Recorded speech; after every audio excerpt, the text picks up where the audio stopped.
Hello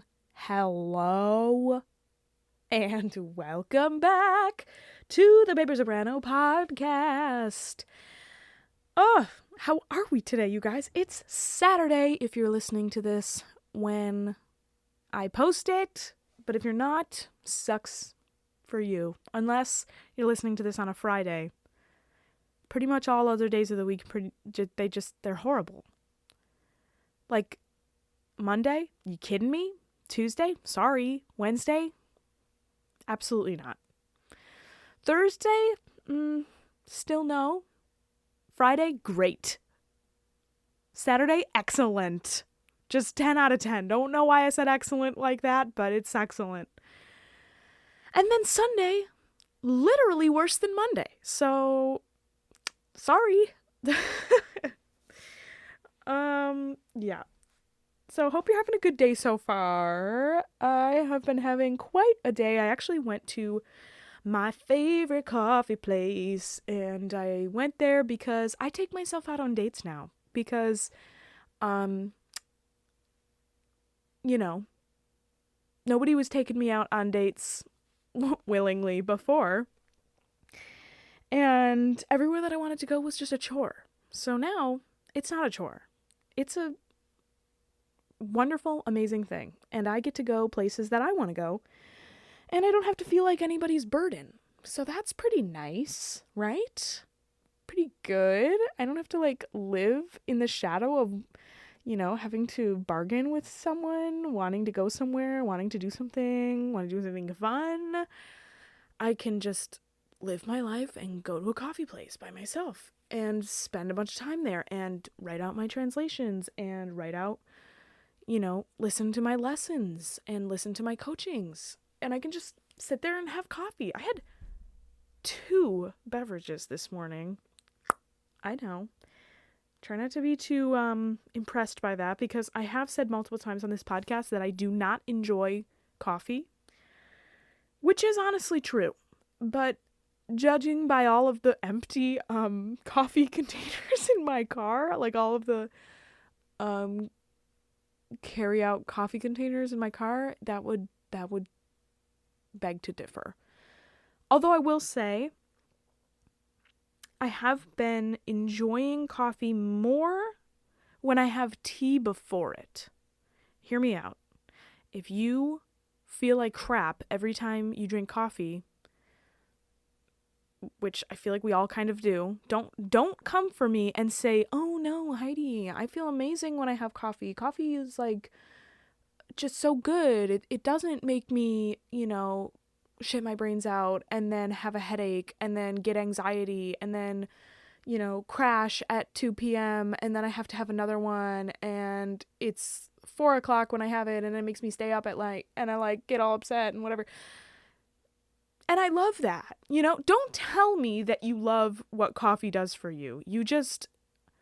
We're all just weirdly intrigued by it, by the potential of greatness that one special cup of coffee is going to give you once every blue moon. You know what I mean? That one cup of coffee that you had that one time and you were really productive. You felt amazing. You were basically on crack, but you were productive on crack. So it was you were living your productive life, and now you're just searching for that again. That's really all coffee is, Let's be honest with ourselves. Nobody is oh yeah, I just I love the taste of burnt old nasty ass Dunkin' Donuts coffee in the morning. That really that flavor, delish. No, I refuse. I refuse to accept that. And if you disagree, let me know. But sorry, maybe I'm just not drinking coffee that's good. If it's not espresso, you can pretty much guarantee that I'm gonna dislike it. And even if it is espresso, you can also pretty much guarantee that I'm gonna dislike it. It just doesn't taste that good, okay? The only things that taste good about it are the things that you put in it. And people who drink black coffee are just Sociopaths, first of all. I'm calling you out. Sorry, dude. If you're trying to be like, oh, coffee's a drug, not a drink, you got problems. You need to see a therapist about that because, you can't be relying on drugs to get you through your day and expect people to be okay with that in your normal daily life. You gotta do something with this disgusting beverage, okay? It's literally crispy nastiness. Like acidic battery acid in a cup. That people are like, yes, delicious. Give me some of that. Give me some of that potential, productivity juice. I'm sorry, it's just... Okay, I need to stop talking about this because people are going to literally come for me for this, for talking bad about coffee, because, there are so many people out there who, they live for coffee. But it's not that good. It's not that good, okay? It's just not that good. And if you think that it's really that good, then you're probably out there buying really good quality coffee. And anybody who's drinking nasty coffee, disgusting coffee, is just drinking it because they're searching for that elusive productivity that, spoiler alert, isn't gonna come with a crappy thing of coffee. You have to just be intrinsically productive. Ooh, I could go on and on, but here we are, already 6 minutes in, and I've already got a rant out about coffee. So, okay. But I will say, I do like espresso, and I do like an Americano because it's, fresher, it's lighter, it doesn't taste as stale and yucky. So I had that at the coffee shop this morning, and I had a strange experience that I wanted to share with you. So there's, these guys at the coffee shop, right? And they're, two dudes, classic, barista dudes, who, there's just that kind of hipstery barista guy who works at a coffee shop, but not a Starbucks. So I will say I don't necessarily know this exact person because I've only worked at Starbucks, and I know the baristas that I worked with at Starbucks. But I'm willing to bet they're pretty similar, except for the fact that they outwardly hate Starbucks, and they're like, ugh, yeah, our macchiatos, it's not Starbucks macchiato, it's a real macchiato. Yeah, LOL. Okay, we all know Starbucks is the McDonald's of coffee. We get it. So I was at this place, and these two dudes who I've seen before, they were definitely recognized me. And I was like, hey, I'll have this or whatever. And one of them was outwardly kind of looking over. The other one, one dude was taking my order and stuff, and that was whatever. But I noticed that the other guy was kind of looking over at me, and I was like, okay. So I get my stuff, and the other guy who was looking at me made it. And I go and I sit down and I start working, and an hour goes by. I'm just doing my thing. And I get up to go to the bathroom because coffee. And I walk past the bar, and the guy watches me go by. And I can tell because I'm a woman. And you can tell when people are looking at you because it's pretty much your whole life just, hoping that people will just stop freaking staring at you. Because if you're a woman, you just understand. You get it. So you can feel your eyes, somebody's eyes on you. And I felt him looking at me going to the bathroom. And I was like, okay, whatever. Stupid, just looking at me, whatever. So I go back and sit down, and then another, I don't know, half hour, 45 minutes goes by, and I needed another beverage. So I go up there and I order from the first guy, and the second guy's still looking, he's checking out the situation again, and he says something to me, and he pops over to the register, and he's like, hey, is your brother Dan? And I was like, at first I literally didn't understand him because that was such an incoherent sentence. I was literally what? But he's like, do you have a brother? Do you have a brother? And I was like, no, I only have two sisters, and I'm also not from here. And he was like, oh yeah, you just look like one of my friends. You look like one of the guys that I know. And I was like, oh, okay. And then I was like a little bit triggered in a way because I had a very similar experience on yesterday at Trader Joe's when I went to the store. Some random employee walked up to me and started talking to me about sesame oil. I'm not joking. I was literally like standing there like looking at frozen peas or something, and this Trader Joe's employee, walks right up to me and just like starts confidently talking to me about sesame oil. And he was like, yeah, so we do have it, but like, I don't know, like you might not necessarily want this one brand. It's really expensive, blah, blah, blah. And I'm literally looking at this man and I'm like, I'm sorry, what? Like, and he was like, you just asked me about sesame oil. And I was like, I mean, unless I'm like stroking out over here, I do not think so. Like, I don't know. And he like kind of like looks at me like a little bit closer and he's like, oh, it must have been somebody else. And I'm like, listen, these people who think that I'm someone else or that I look like someone else, do I just look so basic that I'm being confused for like a lot of people? Like, these are back-to-back occurrences in my book. You know? I don't know. I just thought that was very strange. So perhaps this new look that I've been sporting lately is a little basic. Maybe I just don't look very original anymore. I look like a lot of other people who other people know. Anyway, so that was my day today, pretty much. I'm also going to be meeting a friend of mine later. So excited! I literally can't wait. And we're gonna be, all following all the rules and things like that, living our lives. Please don't worry. There was some things that I wanted to chat about today. I definitely have been like, when you screenshot something and you're like, I'm gonna look at that again. I'm gonna totally look at that again. I'm gonna screenshot this thing because I like this thing.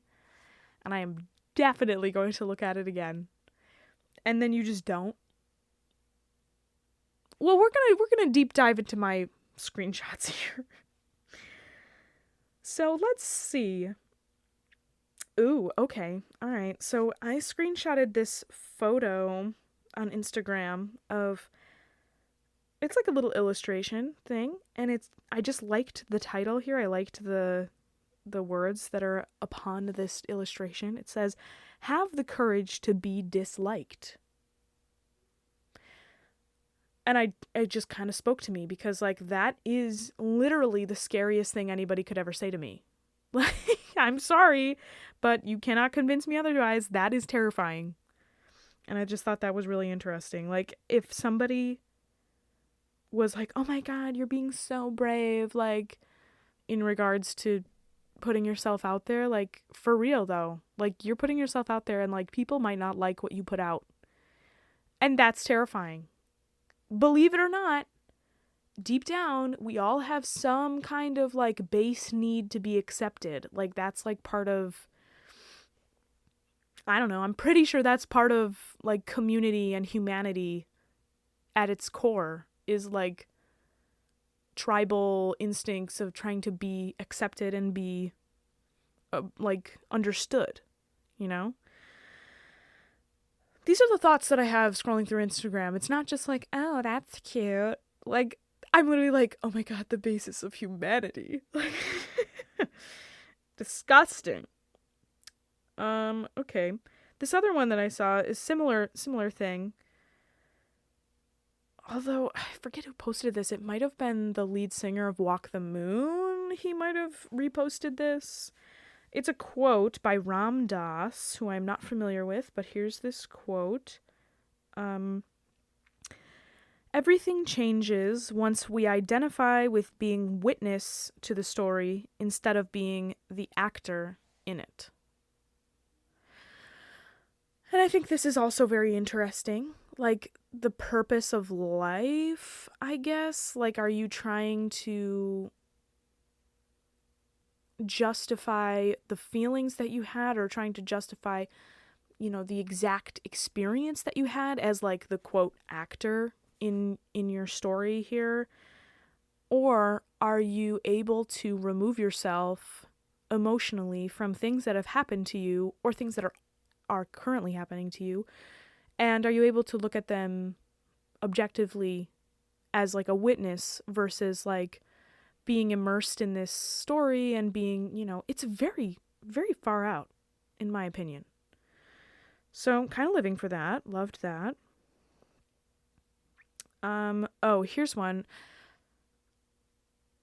I love these little things. Sometimes people like oversimplify a lot of things about, methods to getting better at something or do X, Y, and Z, and you can, improve something about your life.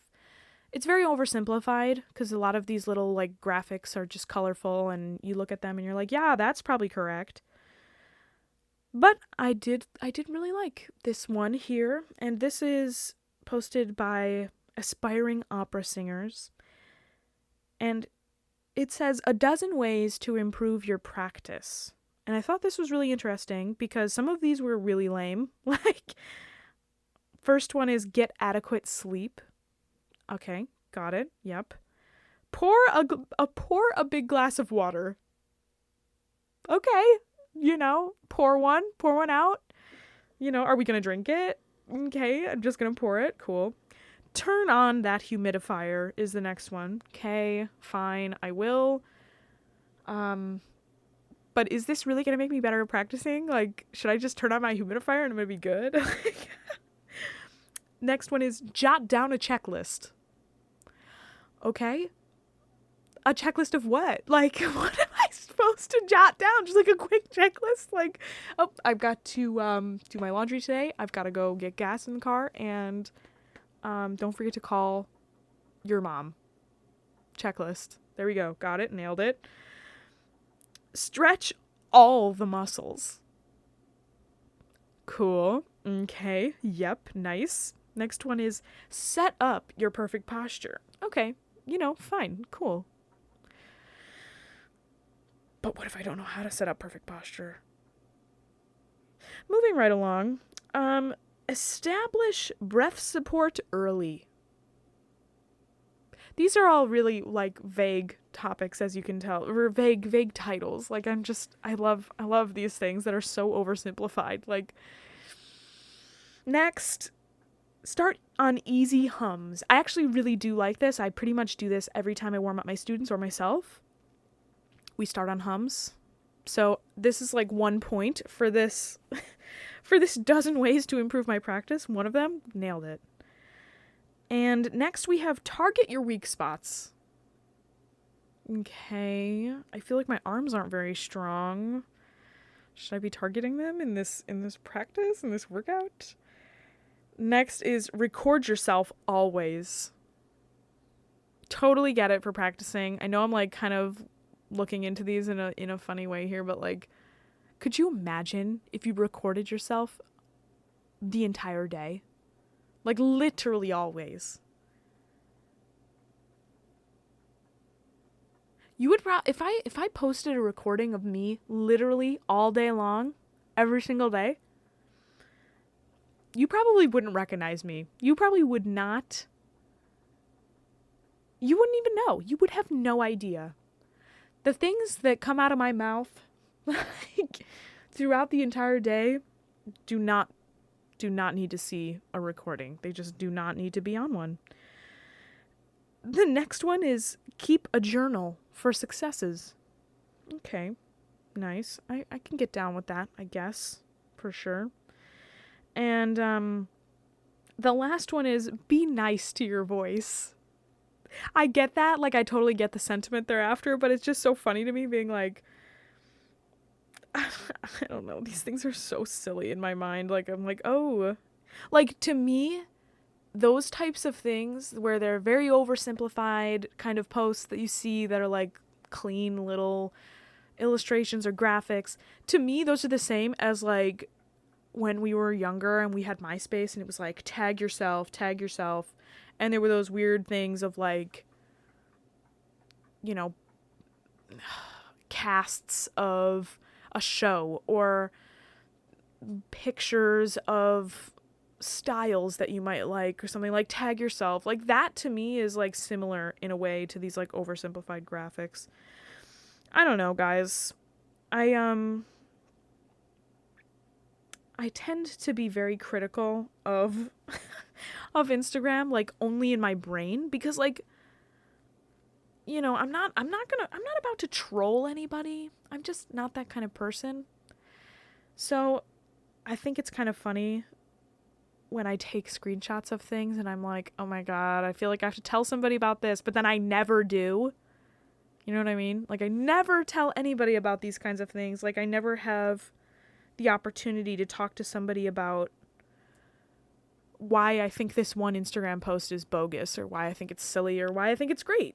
Like, you know, so that's why I'm telling you, because this podcast is the place for all chats to be dumped, to be poured out.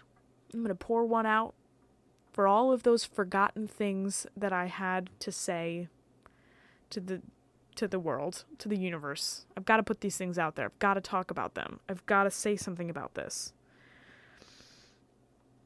Let's see. I think that's pretty much everything I've had for the past couple of days. Although I did have a little recording of Jacob Collier's most recent live stream on Instagram.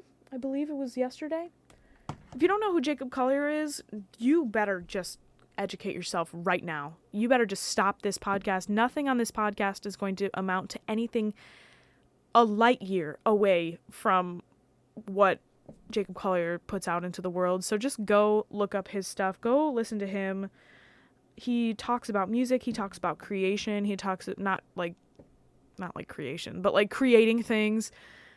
He talks about music. He talks to really phenomenal musicians. Like he has people on his lives, or he has people on episodes of Zoom or whatever he does. I don't know.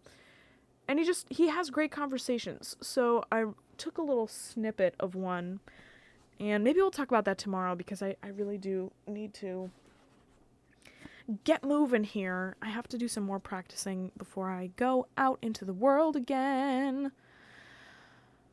Oh, so let's get on to our favorite segment of the day. Guys, we're like well over, I would say, we're over halfway finished with this book here. We're definitely not going to finish, we're not going to finish when I finish with this podcast. Like, we're going to have to carry on into whatever happens after the 100th episode. So if that be on Twitch, or like, you know, eventually coming back to YouTube, I'm not sure. But, you know, we made some good headway in this book. We're on page 89 of this book. Very impressive. And today we have Carl Maria von Weber. Okay, so we've got Weber today. I'm kind of excited. I really don't know a lot about Weber. I'm pretty sure I have sung some of his stuff before. I'm almost positive. I'm like racking my brain. But anyway, if you're new to this podcast and you're new to this segment, this is our Minute Sketches of Great Composers segment. Of course, this is a music podcast. I'm a musician, even though a lot of the times we talk about anything other than music, random stuff about life. But this is our tried and true music section of the podcast. So, let's get into it here. His subtitle reads, The Forerunner of Wagner. All right, let me turn my microphone here. All right. The talent of Carl Maria von Weber was a bud so brutally forced by an ambitious father that its blossoming was truly a miracle. A double heritage of tuberculosis from his young mother and the prodigy tradition of Mozart, husband of his Aunt Constance, darkened his early years almost from the moment of his birth in Germany, December 18th, 1786. Wait a second. His young mother and the prodigy tradition of Mozart. Husband? Oh, so like people died of tuberculosis? I'm confused already. God. For his father formed the family into a group of strolling players, held Carl's baby fingers to the violin and piano when they could barely grasp, and denied him regular education? In his greed for the profits of the boy should actually develop into a child wonder. When he was 12, his mother, who, in her feeble way, had shielded the lame, sensitive child from the father's evil influence, she died. Oh my God. So when he was 12, his mom died? Dang. Okay, so moving on. By the time he was 18, Carl knew all there was to know about stage life, including its profligacies? Profligacies. Profligacies.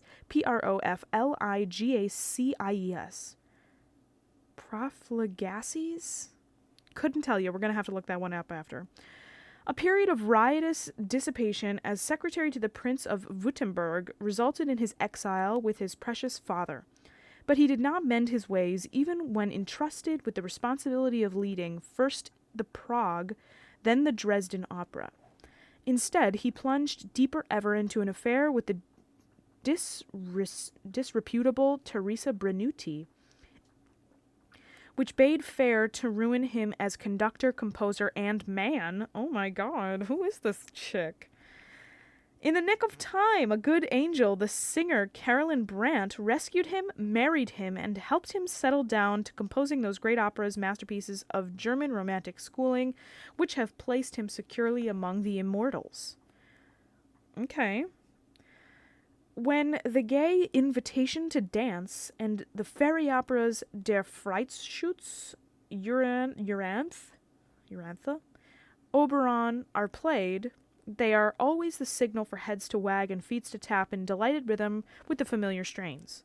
The supernatural stories they relate, the transformation of traditional operatic lay figures into flesh and blood by the use of leitmotifs, a device commonly credited entirely to Wagner, the treatment of the orchestra as an integral element in music drama, painting in tones the stage picture, the realization of new color possibilities in the use of flute, bassoon, oboe, and clarinet, put these works in the relation of first cousin, if not even closer, to the music dramas of Wagner and his successors. He journeyed to England, mastered the language, and wrote Oberon all within months. To his undoing, for his end was hastened by his overexertion, and he died at 40, murmuring, "I want to go home." Okay, I'm sorry. I know that all of these guys are dead. I know it. But every single time this ends with some guy dying, it just is weird. It's very strange. And who wrote that down? Who was like, yeah, in 1826, this guy, Weber, yeah, he died, and his last words were, "I want to go home." Let me just write that down really quick. Let me just get a quill, get myself a quill and some paper, and just jot that down so that these people can write about it, and this random girl in 2021 can read about it to her podcast audience. Like, what? I don't know, but there was a word in there that I needed to look up the definition of because I'm an idiot. And I do not do crosswords, so I don't know large vocabulary words that they used in the 30s in academic writing. Okay, what was that word? Profligacies. Profligacies? Profligacies. If you know what this word is, start taking bets on the definition here. All right, let's see how it's pronounced first. Profligacy. Profligacies. Okay. It's a noun. It's a reckless extravagance or wastefulness in the use of resources. Or it's... Oh, okay. Yeah, that makes sense. His financial prudence corrected the profligacies of De Niro. I'm sorry, what? What a strange sentence. Okay, so I guess that makes sense. So they're referring to stage life in this passage here. By the time he was 18, Carl knew all there was to know about stage life, including its profligacies. Got it. Nailed it. Crushed it. See, you learn something new every day, people. And it might not seem like a lot. You might be like, oh, cool, yeah, I learned like what one word means. And also, it doesn't really matter because I could look it up at any time. But this is the power of the chat, okay? We've been doing this for how many days now? We've been here for many a day.